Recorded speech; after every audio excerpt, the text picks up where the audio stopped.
welcome to Intentional Talk. So, I know we're really excited. I'm so grateful that time is, as always, just flying by. We're rearing the end of the semester if we were actually going to school right now. So, just make sure y'all are keeping up with everything that's online. Alrighty, y'all. So last week we talked about redemption, and it was so sweet because we had just finished celebrating Resurrection Sunday. And today we're going to be talking about friendship. And joining me, I have two very, very precious people who I've known for going on 5 years in September. So it's been a hot minute, y'all. Introduce yourself. My name is Edgar Alfaro. I'm a student slash worker slash non-essential worker. Fun fact is that I don't like Dr. Pepper or Mod Pizza or Cane's. I don't like them. Are Been you here Texan? barely. Barely. Shame. Been here for like 5 or 6 years. But yeah, My name is Daniel Garza. Man, I've been here for like a long time, same as them, and I love it. I love Kingsville. But a fun fact about me, I shaved my head. I think I'm going a little crazy.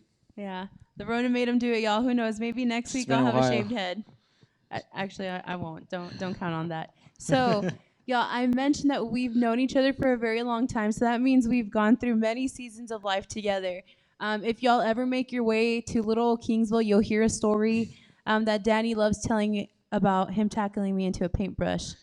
Yeah. It's epic. You know, Welcome Week events get real crazy here in Kingsville. We love it. Like So, she was off the ground like about 6 inches, man. yeah. It was great. Legit. I got tackled like into China. It was So, their fault too.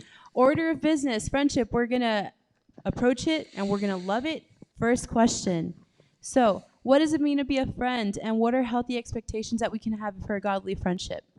Yeah, I think sometimes as Christians we can romanticize the idea of friendship a little too much. Like we think the other person has to be perfect because well they're Christian now.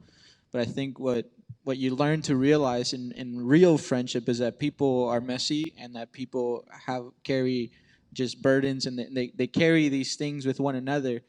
But Jesus always told the disciples, "Hey, I give you a new commandment: love one another as I have loved you."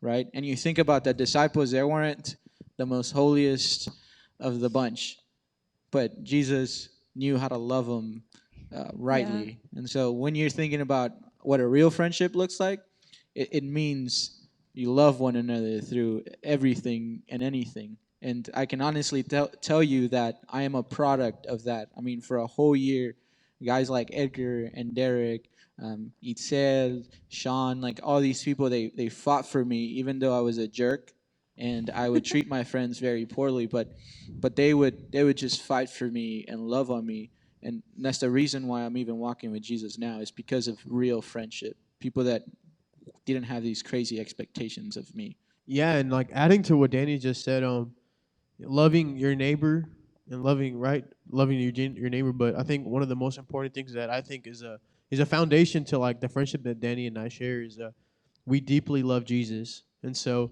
because of that, we're always looking for the best in each other, like for Jesus. And so having that said, it's like when I think of a healthy like friendship, like a godly friendship, I think of a friendship that holds each other accountable. You know what I mean? Like that. Yes, we're best friends, but we're not gonna support each other's dumb ideas sometimes. Yeah. And so Sometimes. sometimes. I can think of like many stories that I can share like that testify to this. And one quick one is like I was being like a a bully, I guess you can say. Um, Really? and Could never Danny tell. Danny was quick with it, and he was like, you shouldn't be acting like that. Yeah. And I was like, dude, you're supposed to be on my side. Who hired you as my best friend? He's like, I tell you because I am your friend. Yeah. And so once he said that, like, that was to me that's a true definition of a friend. It's like someone who chooses the best for God and His kingdom, even in a friendship. Yeah. That's good. Amen. That's so good. I love that C.S. Lewis says that a friend is someone that chose you, and Yeah. friendship is just so beautifully uncircumstantial. Like I want to be there for you on your good days and on your bad days. Yeah. Um, That's good. so C.S. Lewis also says that there's nothing more beautiful than a group of Christians sitting around a fire, and I know that we're no strangers to Amen. that. 5 years, a lot of bonfires, a lot of eyebrows almost being burned off. So next question. I know in y'all's responses, y'all mentioned, just being there for one another, even when our characters weren't the best. Yes. So in a godly friendship, we need both grit and love. Grit being Yes. endurance. Hmm. So what is a situation or a moment where y'all had to show each other both grit and love? Yeah. Well, I really love what Alex Rodriguez says about grit. And he says, grit is living life as if you're running a marathon, not a sprint. So when you apply that to friendship, it means that you're there through the thick and the thin.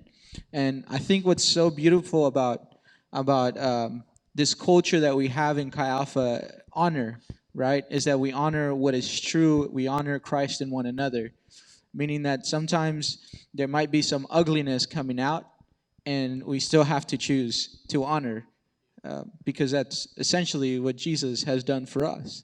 And Eli Gotro said this very wonderful thing about meekness. He said, "Blessed." When Jesus says, "Blessed are the meek," he was saying, he was explaining this to us, that meekness is being able to absorb pain, but never inflicting or returning that pain unto others. So what is so beautiful about that is that in honor, when we have a culture of honor, we learn what it means to absorb pain.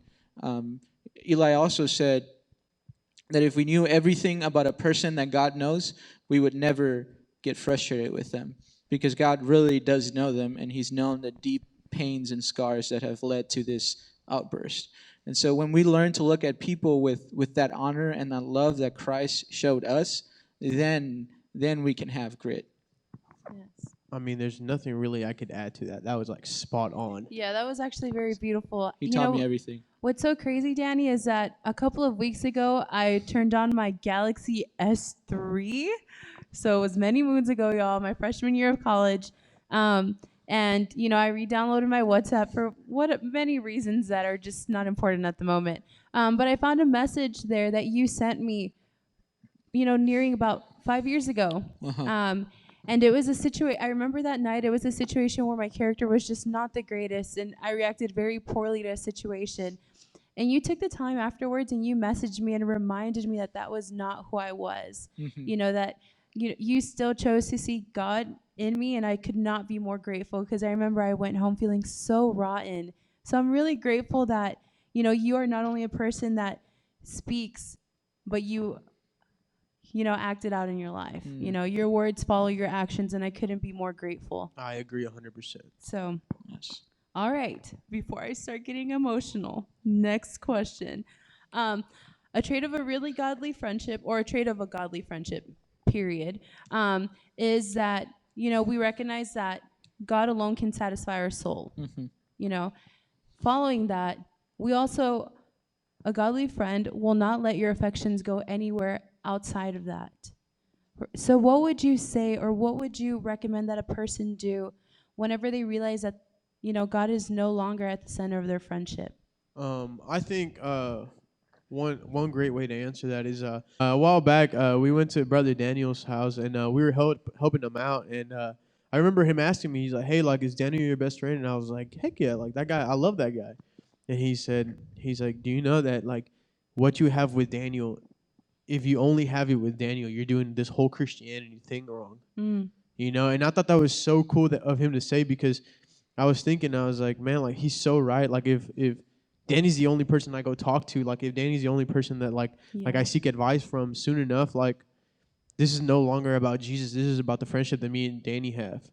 And so within time, like we can start doing things that are not godly anymore, which is like support our dumb ideas. You know what I mean? And so, Sometimes. which is really cool, like to think about, because of that, we now have friendships that like are like ours, but with all these different people. So Yes. beautiful. You know? Yes, and what's beautiful about that is that, this last year, me and Edgar would maybe see each other like maybe once a month, maybe 2 or 3 months times, maybe, and because he worked a lot, and we live right down the street from one another, like. But what's beautiful about this friendship is because Jesus is at the center of our friendship, then it doesn't matter how long we go without talking one another. We don't get bitter with one another, or we don't expect each other to be calling each other every time. When we see each other, we have quality time. And what you'll be able to see in our friendship is that it doesn't seem like we've been apart for that long. And I think that's when you know that Jesus is at the center of that friendship, because when it is, then you can love unselfishly. When it is not, then it's all about you and you and you and Yeah. you. That Yeah. is so awesome. I know y'all made some really good points as to like, how to know that Jesus is still at the center of it. I personally speaking, I've been in situations where I know that Jesus is no longer at the center of my friendship is when I start to fear the voice of my friend rather than the voice of God. Yeah. So, friends back home, if that is going on right now, then I urge you to pray about it, and to just reevaluate the situation that you find yourself in. Like I said, if you're starting to fear the person that you are in, that you have this relationship with, i.e., your friendship, and it's no longer God, then God has ultimately been ushered out of the picture, and we don't want that for you. We don't want that for anybody. Yeah. And it's not too late. Yeah, definitely not. Hard conversations, we love hate them. It's a combination, but they're very needed and very healthy. Yes. So, that ushers us in smoothly to the next order of business. Whoa. So, one of the greatest gifts that a godly friend can give us is the commitment to fight for our joy and for us to have communion with God. So, in order for us to have communion with God, there can't be nothing impeding that to happen. Sin. A Yeah. godly friend will unveil sin in our life that can keep us from God. So, has there ever been a situation where y'all had to call each other out or sit down and say, like, hey, I love you, but this is an issue that's going on? Or better yet, what is advice that you can give to someone who needs to sit down and have that kind of conversation with someone in this moment? I think once for me, I remember like 2 or 3 years ago, I like disagreed with the certain actions of my sister, and I voiced my disagreement to her out loud. And Danny happened to be in the same room, and so he was my ride home. And I told Danny after that, I was like, "Hey, can we go home already?" He's like, "Yeah." And on the way home, he was like quiet. He didn't say anything. So I asked him, like, "Hey, like, are you okay?" And he voiced his opinion on not opinion, fact. About how he disagreed with the way I talked to my sister. But at the end of the night, I can honestly say that, like, one, our friendship was a lot better. Two, I was a lot closer to Jesus, because what he made me realize was the fact that, like, what I had just done wasn't something godly. It wasn't something that Jesus wanted. Yeah. And so I think that was a really good, like, uh, situation personally for me to understand that, like, that I was doing something that hurt God's heart, and I Yeah. had a friend along the way to tell me. Yeah. I think I can tell you, man, so many stories of that. I've had Edgar plead with me to not do a certain thing. He was in tears in front of me, right? And so many times, this one time I was going through a lot, and one thing that I would always do was take out like my frustrations and all these things on Edgar. But he would always just text me and be like, "Hey man, like just want to tell you that I love you. I don't know what's going on, but you can talk to me, like you really can." Yeah. And I remember walking into his room, and I saw a paper on his wall, and I looked at it, and it was a prayer for me. And I just realized how terrible of a friend I was. And right there, my sin of how I treated people was confronted, and how I Yeah. viewed people was confronted. And because of his love and his honor in my life, I was able to see that, and the Lord was able to redeem my view of people. And so I think that's one of the best moments. That's so awesome. It reminds me of Proverbs 27:17. It says, "Iron sharpens iron." And I was always so convinced that, that verse meant that as friends, like we just go and clean up certain Yeah. things. But the reality is that certain conversations, or sometimes in friendship, it's kind of like when you undergo surgery, you have to be cut open, and that initial incision, it hurts so bad, but it's to go in and fix Yeah. something. Um, but we unfortunately have to wrap things up. Is there any final things that y'all want to say to our sweet friends in regards to friendship? Maybe some advice. Like I said, y'all have been friends for a really hot minute, so I know that y'all have some gold. I think Go ahead. I think one thing for sure is um, understanding that the other person loves Jesus, and so when you allow that person to speak into your life, understanding that what they're saying isn't to devalue you or to dishonor you, but their motive is to get you closer and higher to Jesus. And so I think one thing to keep in mind is that, like, if you consider this person a friend who walks with Jesus and they say something about your life, I would highly suggest to just take it and take it to Jesus. Yeah.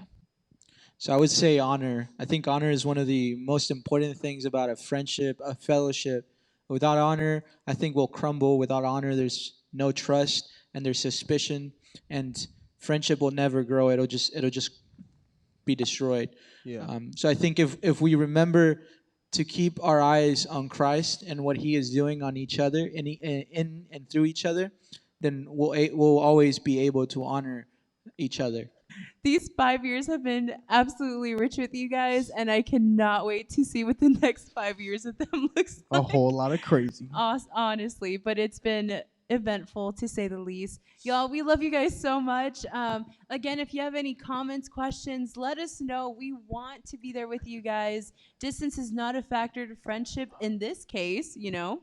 And we just want to be there for y'all, like I said. So make sure you check in with us on all our social media platforms. And thank you so much for joining us today. And that's a wrap.